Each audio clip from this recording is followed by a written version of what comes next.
Welcome to the show.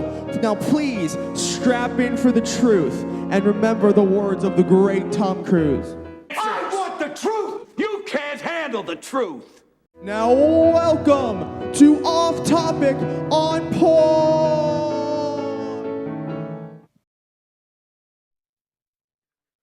All right, OTOP family, we're back for another installment of Off Topic on Point, and I've got my friend and compatriot in this endeavor, Russell, working with me tonight. Russell, how's it going? I'm doing well, Rob. How about yourself? Well, pushing through the tiredness, got back from vacation, working through it, though. We are definitely working through it and ready to go. And James is one of our staff people is joining us tonight. James, how's it going, buddy? I'm doing fantastic. Nice seeing you. Yeah, well, hey, look, nice to be seen. Thank you, buddy. But no, it's man, I tell you what, guys, it's been a long but good week. We were on vacation, so coming in a little hot, a little tired. But you know what? It's always funny how people, I always say this. You have to go on vacation from a vacation. You got to recover. You know what I mean? You go. Yeah, I was just going to make that comment too. Good thing you're returning to work so you can get some rest. Exactly, but we had a really, really good time. So we went to Universal Studios and Island of Adventure and then the new Epic Park. So for all of you out there, I highly recommend it. Epic was, let me say it, epic. It was really, really good. So we enjoyed it. Great family time. And so we really had a good time. So it was fun. But man, we got a lot to talk about because while I was on vacation, the world did not stop like turning and moving and going. So we're going to start with a lot of weird science stuff that's going on. Like I got to be honest, in this first one, like I'm not on the gram, so nobody look for me on Instagram because I'm not there. You can't follow me. We're not doing that. But my wife sent me something from Instagram. There's a bunch of weird stuff going on in the Netherlands. I want to get your guys' take on. Well, so what else is new? Well, yeah, right. Okay, so here's the thing. Evidently, their scientists are working on where now they're taking DNA from two like men, and they're using the DNA to create an embryo from two men. So that I guess what they're saying is, and I guess they can do it from two men, whatever, where they're creating so that two same-sex people can have a child. And or they're working on it where you can get all your DNA from one person, so one person can have a child. I mean, guys, what are we doing? How far from like biology are we really getting? I mean, from what God created, how far away from this are we getting? I mean, Sodom and Gomorrah, wow. I mean, they were bad. How bad are we getting here? So, Russell, take me through some of this. Take me how far away from the and ridiculous are we getting here? Well, it sounds like pretty ridiculous. Let me ask for clarification. Is this like the latest iteration of the cloning technology? This is what I'm thinking it is. Yeah. I mean, I'm thinking we're taking science and we're taking it to an nth degree. I mean, it goes back to something to me that you remember Jurassic Park? There's a statement in there that I think is very valid here. We're so busy thinking, can we do it? We're not thinking, should we do it? Yeah. Even though they're asking that question, and so they should know to think about that question. Right. They just ponder the fact that they're not asking the question while they're asking it. Right. And just going ahead and defaulting to the first question. It's humanity functioning in his sin. So,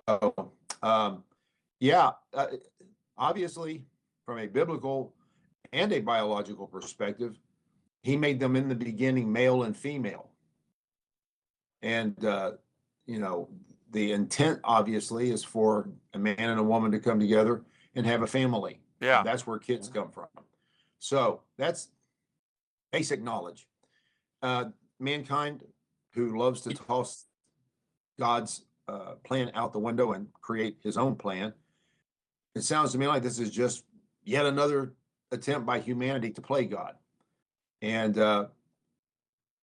it's, all of these concerns about where AI could potentially go. Yeah. And those concerns are largely being ignored, even though they're being talked about. Same thing with this kind of thing. The more we monkey around in areas where we have no business, the more danger we are putting ourselves in as a world and as a race, as a human race. Same thing with stuff like UFOs and what is that? NAPs, or whether they call them, not UAPs, Oh, yeah. unidentified aerial phenomena or whatever.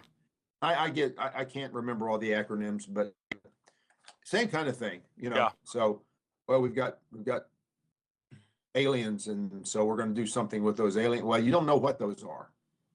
Right. If in fact we do have them, the people monkeying with them don't know what those are. So it's man's quest for knowledge, Genesis chapter 3. Mhm. And that quest for knowledge is also man's quest for self-destruction. Oh, yeah. So that's my comment on it. James? James, you want to weigh in? Well, yeah. Well, I'm glad you mentioned Genesis chapter 3 because, I mean, it's in that passage that talks about how, the sons of God mixed with this, Yeah. mixed with, human women and created this race of giants. And, it's very enigmatic, the whole Nephilim and, Yeah. this concept of mixing human DNA with alien DNA and, whatever these case may be. We forget that God is the one who created humanity, and any attempts to dilute or destroy or monkey around with, like Russell says, it's a sin. I mean, literally God in Genesis 6 had to destroy the world, with the exception of Noah and his family, because that's how corrupt humanity became. And we don't think about these things. We think we don't need God. I think the main thing is scientists say if we can create life, then God doesn't exist. We are God. So I think that's what's kind of driving the impulse behind designer babies, artificial wombs, two men, they're going to present it like, oh, this is a good thing because each partner can contribute something, one man's eyes, another man's nose, chin, all these features, they want to pretend like it doesn't take male and female to create to create a human being. And I just think that is, yeah, I agree with you, Russell. Self-destruction. We're ripening ourselves for destruction. We Yeah. just don't do that. Well, and I And saw, like you mentioned, yeah. go ahead, James. No, keep going. Yeah, I was saying just a final thought. Like we talked about this topic of being weird science. If you recall the '80s movie, it didn't end well. No, it did No, not. it did not. Well, and not only that, I mean, talking about not ending well, I did see this part on Twitter that I thought was interesting. It says villains always have a PhD. You have Doctor Doom, Doctor Octopus, uh, Hannibal Lecter, Doctor No, even Doctor Frankenstein or Doctor Evil. And it says, meanwhile, the good guys always stop at master's degree, like Master Yoda, Master Splinter, Master Miyagi, or even Luke Skywalker. So again, that's just my take on it. Okay, I'm just, I know it's funny, but think about it. Even the world knows when they make movies. You know what I'm saying? I'm just, again, a lot of these things, the comedy reflects sometimes life, that sometimes knowledge for the sake of knowledge is not always a good thing. We should seek knowledge. I don't disagree. But sometimes I think what you have to do is go, we're going, Russell said this, we're going in a way that is, and you said it too, we're destroying ourselves. Stop. Let's go down another path, shall we? Don't monkey around where you don't belong. You know what I'm saying? And that's, I think, where we need to be really, really careful with those things. You know what I'm saying? You know something, in Genesis no, we've already commented on that. In the book of Proverbs, Yeah. in multiple places, there's an emphasis on three things: wisdom, knowledge, and understanding. Yeah. For example, the fear of the Lord is what? Beginning of all beginning of knowledge wisdom. and wisdom. The beginning of wisdom and the beginning of knowledge. There's two passages at least that say that. Yep. Yeah. My people are destroyed for a lack of Knowledge. Knowledge. And then there's another passage. There are other passages that talk about being people lacking understanding. Right. So here's what's going on with humanity in light of that light. Knowledge without wisdom is dangerous. Very much. And when you apply wisdom to knowledge, you can come to true understanding. True. If you don't bring yourself to true understanding, then the understanding you have will certainly ultimately be destructive. Yeah. And all it takes, you two guys and me and I dare say everybody we all know, and most of the people we don't know, most people that believe in God, most people that believe in Yeshua, Jesus, most people that don't, most people in the world are not doing this stuff we're talking about right now. Yeah. All it takes is just a few twisted, misguided people to bring hellishness upon humanity. Yeah. I think we need to think about that. I think that we really need, instead of just going, well, we need to talk about it and worry about it, but not do anything about it. No, I think the rest of the world, all of us needs to do something about these kinds of things, at least make the effort, because these scientists and pseudoscientists are sitting around doing test tube experimentation Right. of different sorts and kinds, and they're getting ready to perpetrate another something upon the world, much like COVID. Right. No, Yeah. I agree. And I think it's interesting. It starts with a, oh, but it's going to be for the good. You know, Russ, we had talked, you know, Yeah, it's prior to the show where it's always going to be like, hey, we're going to be able to grow a heart that you need. Okay, yeah, great. yeah. Okay, that's fine. But that's not what they're doing. You know what I'm saying? It's not just, hey, Yes. in a lab we can synthesize a heart for you, like, you know, like we'd see on Star Trek or whatever. They're like, hey, let's Yeah. That's right. replicate a heart, or let's do that. It's now we're going to do something totally different, and we're taking it to an nth degree that is not what it was ever intended to be, and that's, you know, that's humanity. I grew a brain There you just in go. case. Look, hey, Looks I could good. use that. You know what I'm saying? Look, Brain transplant. exactly, I could use that. But no, but then we also have in our weird science category tonight, we have these scientists that are working on top secret stuff, I guess, and they're disappearing and winding up or showing up dead. Not all of them are showing up dead, but they're disappearing. So, guys, what do we? I mean, I know we don't have a lot. Travis brought this to us. Um, he's one of our other staff members. This is just weird, right? I mean, not. And I guess the problem is even though it's weird, in this day and age, the way that the world we live in, I guess it's not as weird as we think, right? Yeah. Or as weird as we would hope, I guess. You know. Any thoughts or comments or anything like that other than just weird, right? I guess we'll have to kind of stay tuned to see what's going on, because again, they're working on top secret stuff and they're pushing the envelope on things, but just weird Yeah. stuff. And we'll keep on that and kind of bring you more. But there was a promise by Trump to, hey, we're going to investigate this. President Trump said, hey, we're going to be really investigating this and what's going on, and we'll get back to you. Which, you know, I don't know. We'll have to see. But that brings us to, you know, President Trump brings us to our next kind of topic, and you could call it weird science. I don't know if it's science or not, but the feud between the president and the Pope has been in the news, right? Yeah. And this has been interesting.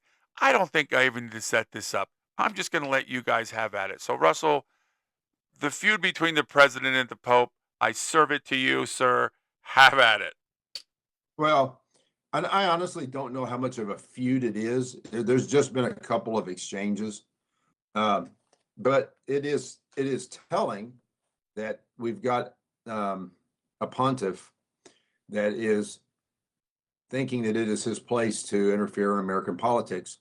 And I suspect part of the reason that the College of Cardinals put him in place is so that we would have a pope from America during the Trump era who could take on Trump on his home ground. Now, maybe I'm being paranoid, but that thought does occur to me. You know, this pope isn't like the last one. In some ways, he's better, but in some ways, he's not a whole lot of change. I mean, he is a progressive, and you know what I mean when I say Yeah. that. Yeah. You know, and so he will champion open borders and really try to accuse Trump and everybody else who votes for him of being insensitive and, you know, not wanting to bring peace upon the earth. You know, by the way, that peace. Let me back off from that. Not wanting to be compassionate toward people, which is all. These are all things that Christians are supposed to do, and that's how we're supposed to be.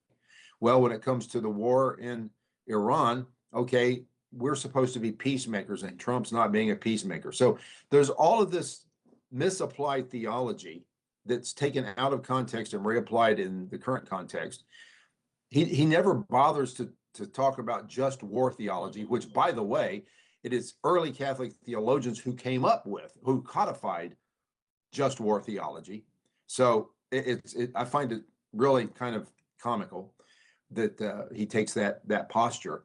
But I have heard some people online, including one Catholic priest, who is trying to come to terms with this conflict, because a lot of the Catholic people voted for Trump.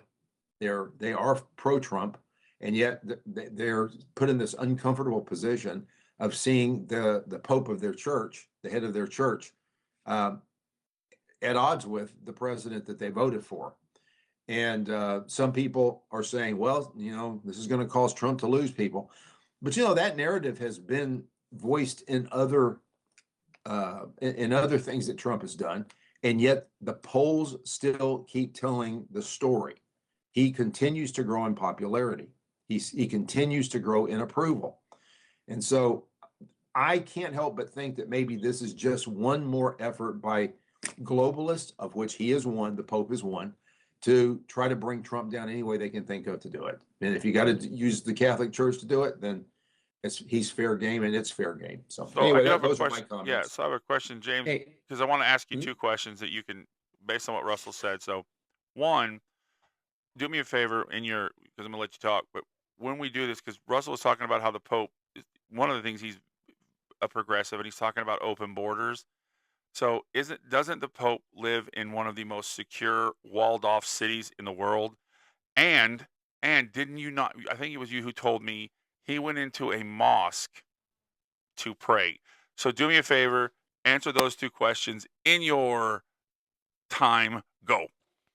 Okay. Well, the first one, as far as as far as him living in the Vatican, the thing about the Pope, as well as Hollywood celebrities and people like that, they don't live on border communities. They're not at risk for illegal immigrants that are unvetted, people who come in and with intention of murdering, raping small children, or anything of those things. I mean, it's easy to sit in an ivory tower, in this case, the Vatican, and pontificate. Did you see what I did there? I Keep the saw. I pontiff saw what I you and like did. it. I and like it. yeah, and speak on these things in a very academic sense.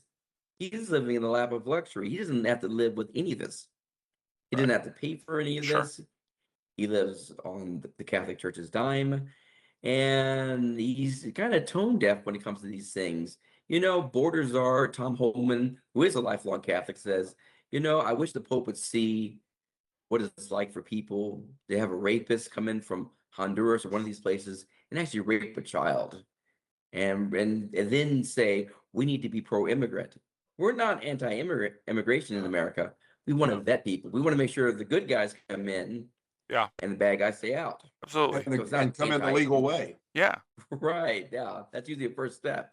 There you go. Yeah. If you're willing to come in the wrong way, then you're probably in the category of bad actor. Right. Already suspect you. Yeah, we suspect you. We gonna watch you. Yeah. What was the second? What was the second part? The Pope you were talking about, I think you had told me the Pope prayed in Oh, the Catholic mosque. Yes. Yeah, because the Pope is supposed to be the vicar of Christ. He's the Yeah. number two guy. He stands in the place of Peter, holding the keys to the kingdom. I mean, so you're legitimizing a religion that denies Christ. Yep. The deity of Christ. That's okay. Well, wait a second. What are you doing? You're saying it's okay for Catholics to go to mosque and pray. We all worship the same God. Is that what you're saying? We all need to be singing kumbaya with the Muslims who want to kill us and convert us by the sword? Yeah. Is this what you're really trying to put out there, Pope Leo? That's crazy. Why would you do that? Right. Well, and that's the I thing. do have to. I have to point out that "Kumbaya" is not a Catholic song, but anyway. Right. Thank you, Russell. All right, that's one strike. Very That's true. one Just strike for joking. James there for misuse of kumbaya. I'm gonna put Yeah, that there. I So, take the L. I take the but L. There you go. but no, and I think that's the thing. What he started doing, and I know that things go hand in hand, but get your theology right and stop trying to make your theology match your politics. You know what I'm saying? How about this? Get your theology right, and then you can live your theology, and then your politics need to match that. Not, okay, I'm going to make my theology match my politics and what I'm trying to do. You know what I'm saying? And I think that's the problem that Pope Leo is facing at this point is he's trying to go backwards. He's got his politics and what he wants to see happen, and he's trying to match his he's trying to make his theology, and he's bending it and twisting it to try and match that. And I think that that's a fundamental flaw, because you don't Yeah. bend God. We don't make God more palatable to us. We change our lives so that we're more palatable to him. You know what I'm saying? And Yeah, he's that's going called idolatry. right, exactly. And so Yeah, we need to change so that we are more appropriate and we are more, again, palatable to him, and not the other way around. And again, and we don't do that. So that's, here we go.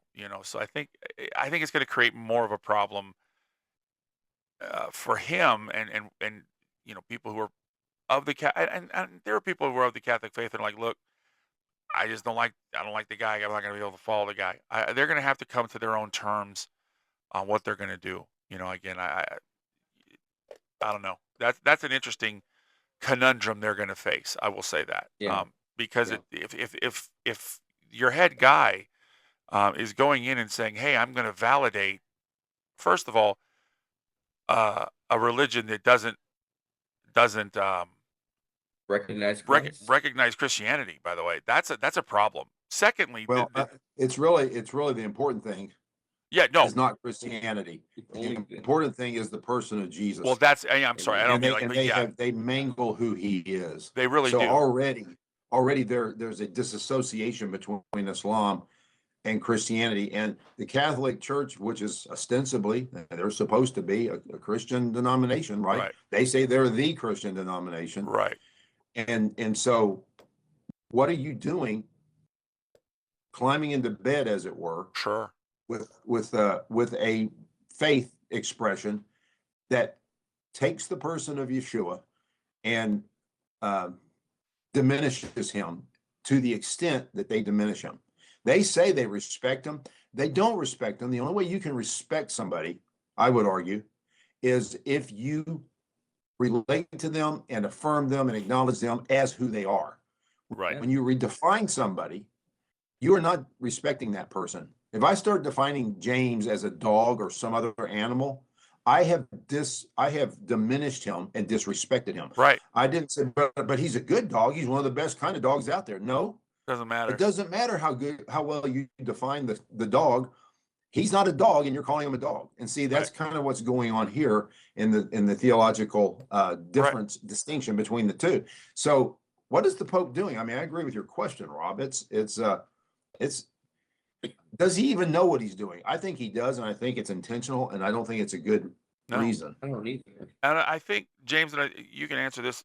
I think he's creating a decision that Catholic people who are following the faith, Catholicism, they're going to have to make a choice. What am I going to do, and who am I going to follow? And here's what I mean, because Russell just said it. Do I follow the precepts and the Bible, and do I follow Christ, or do I follow the Pope? Because it would appear at this point, and again, I want to be careful how I phrase this, but it would appear that the Pope is taking the Catholic Church down a road that does not follow Christ. Would you agree with that, James? I totally agree with that. I think it's more so a popularity contest. I think the Catholic Church is experiencing dwindling numbers, and I think that he's trying to be more hip, woke, whatever you want to call it, he wants to give people what they want. A pope that's cool, a pope that's hip, a pope that's relevant, so that people can say, "Yeah, I like this pope. I think I'll go to mass. I think I'll contribute money. I think I'll support the Catholic Church." It's like, well, wait a second, you don't do that. Right, It's supposed to be what God wants and God's teaching. It's Christ's church. It's not right, man's church. right. No, I And totally agree. yeah, and this other issue about the whole weird science category, you have the post that Donald Trump made on his account, True Social, of him being depicted as a Christ-like figure, and of course everyone's up in arms about that. And Yeah, I think with respect to that, I think he's trying to say that, you know what, he's trying to be Christ on earth, or maybe do the will of Christ. in defending America, defending impoverished people, defending Christians in Nigeria, the people of Iran, people of Venezuela. He's trying to do good in the world. And I think that was more so what he was up against. But it was kind of a jab at Pope Leo, I think. Yeah. He's like, I'm more Christ-like than you are, Right. dude. Well, it's who knows, right? So, Yeah, that's you kind of don't know with him sometimes. I got to be honest. It's sometimes, to your point, it's just a jab. A jab is a jab. You know what I'm saying? And yeah. sometimes it's got a deeper meaning, and sometimes it's just it's just a jab. But anyway, gentlemen, we are about at time. Any parting thoughts, Russell? No, just everybody, please remember to like and subscribe and share this with other people so that we can grow this platform. That's right. And then James, any other final parting thoughts? Oh yeah. Yeah, I just wanted, this came in super late. Just want to pray for the people of Freeport, Louisiana. There was Yes. a mass shooting. Oh, 8 yeah. children ages Yeah. 1 through 14 were killed by a gunman. He's now deceased. He's related to these children somehow. No more details as of this podcast, at least. But Yeah. put prayers for them. Yeah, absolutely. We'll It's- definitely want to keep them in our the prayers. praises are going to come out. And before we sign off, we want to give one of our sponsors. We want to talk about Mountain Mowers. They're one of our favorite sponsors here on Off Topic On Point. And if you're in the Tri-County area, they're your local experts for keeping your yard looking its best, whether it's mowing, trimming, or full lawn care. Mountain Mowers has you covered with reliable service and a personal touch. They know every yard is different, and they treat yours like their own. If you're ready for a lawn that stands out without all the hassle, call Mountain Mowers LLC today at 276-730-8230. Mountain Mowers. They cut grass and not corners, and we love Mountain Mowers. So give them a call. All right, guys. Well, that's another one in the books, and it's been great to kind of reconnect because I've been gone all week. So it's good talking to you guys again, obviously. But you know what? We'll close everyone out with this. You do not always have to be on point. You can be off point, but you must always, excuse me, you don't always have to be on I was going to topic. say, Man, look, been I've a been on while. vacation. Let's you're start it trying to all over. freshen up Yeah, the This ice is a little take bit two. here. This is take two. You don't always have to be Take two. on topic. You can be off topic, but you must always be on point. And we will see you on the next episode of Off Topic On Point. Thanks for listening. Like, share, subscribe. Email us at otopnow@gmail.com. We'd love to hear from you. And we will see you next time. Thanks, everybody. Bye.